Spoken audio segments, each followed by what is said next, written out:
أهلا بيكم في فيديو جديد وحلقة جديدة. أنا سلوى عبده، شوبيفاي اكسبرت ووردبريس ديفلوبر. بقالنا فترة كبيرة جدا مش بنعمل فيديوهات، هنرجع تاني نعمل فيديوهات بشكل منتظم.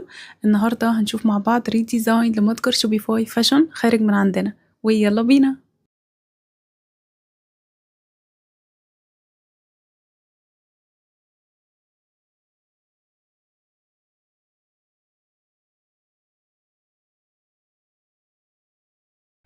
يلا بينا نعمل بريفيو لريديزاين لمتجر شوبيفاي فاشن. اول حاجة عندنا الانونسمنت بار، والانونسمنت بار لو عندنا اي اوفر المفروض نذكره فيه، ولو عندنا فري شيبنج المفروض نذكره فيه، لو عندنا اي حاجة مهمة العميل المفروض يعرفها برضو المفروض نذكره فيه. تاني حاجة معانا البانر، والبانر ده أول حاجة الكلاينت بتاعك عينه بتيجي عليها، فالمفروض إن احنا نكون بنوجهه لمكان معين، زي إن احنا يكون عندنا call to action shop now، أو call to action إن هو يشوف السيل اللي على الموقع، أو إن هو يشوف الكوليكشنز اللي على الموقع، وهكذا. أوكي، يعني لازم نوجهه.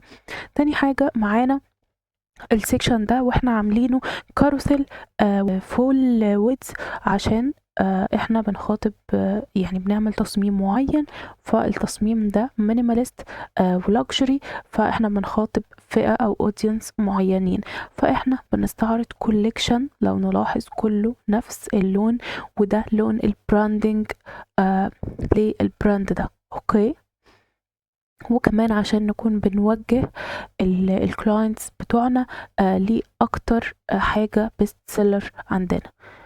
اوكي، لما ننزل هنلاقي مع بعض السيكشن ده، والسيكشن ده بيستعرض برودكت معين عبارة عن دريس وطرحة بالشكل ده.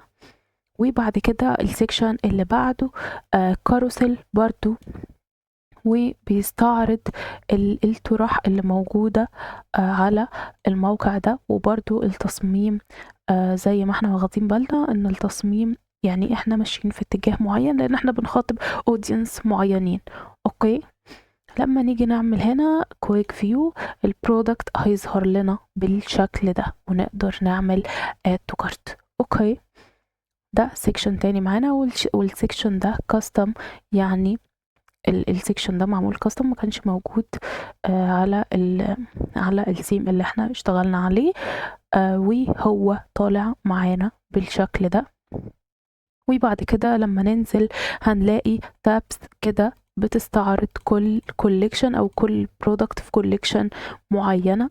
اوكي، ولما ننزل هنا هنلاقي الريفيوز بتاعت الناس اللي جربت البرودكت ده بالفعل على هيئة فيديوز، ولما نضغط عليها هنلاقي ان هي بتوجهنا ببوب اب كده، بتوجهنا على البرودكت نفسه، ونقدر نعمل من عليه اد تو كارت، ونقدر نشوف المقاسات بتاعة البرودكت ده. اوكي، وتحت كده في ايكون للتراست. نيجي نشوف مع بعض صفحة البرودكت، هتظهر معانا بالشكل ده. اول صورة بتكون صورة لوحدها، بعد كده بننزل بيكونوا صورتين جنب بعض، وده اسم البرودكت، وده عدد القطع المتبقية، وده الناس اللي بتشوف البرودكت ده حالا، والمقاسات بتاعة البرودكت.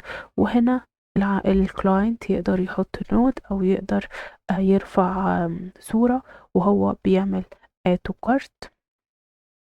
وهنا الدليفري بتاعه هيوصل قد ايه لو هو عمل add to cart دلوقتي، والريتيرن، وتحت هنا تابس فيها الديسكريبشن والشيبنج والريتيرن والريتيرن بوليسي.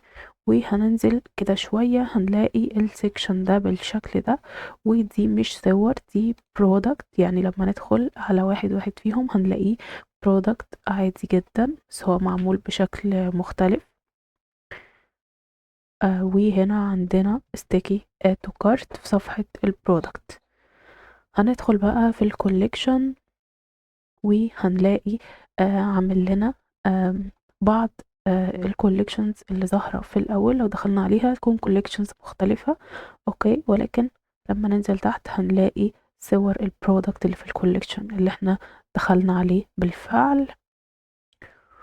وهنا عندنا featured product لما نضغط عليها هيدخلنا على product. وهنا عندنا صورة أو بانر بنقدر نختارها عادي جدا، وعندنا الفلتر بالستوك وبالبرايس.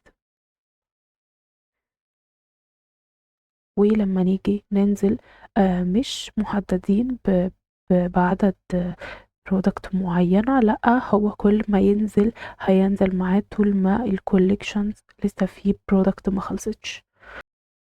نيجي نشوف مع بعض نسخة الموبايل. عندنا هنا البانر زي ما هو، والسكشن ده نفس الكلام.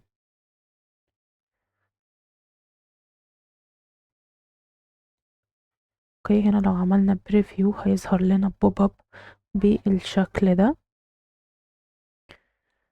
اوكي،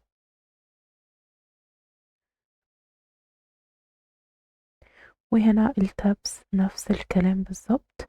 هنا البريفيو نفس الكلام. لما نعمل شوب ناو هيظهر لنا البرودكت ونقدر نعمل add to cart.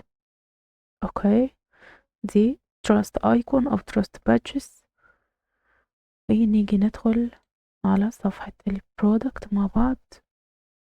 صفحة البرودكت بالشكل ده، في sticky add to cart وفي كل حاجة موجودة على الديسكتوب، بس بطريقة responsive على الموبايل. يعني هنا مثلا كانت تابس على الديسكتوب، لكن هي هنا زي الأسئلة الشائعة. اوكي، وهنا باقي البرودكت زي ما انا وريتكم بالظبط في نسخة الديسكتوب. لما ندخل فيها هيظهر لنا البرودكتس وهكذا. وبس كده.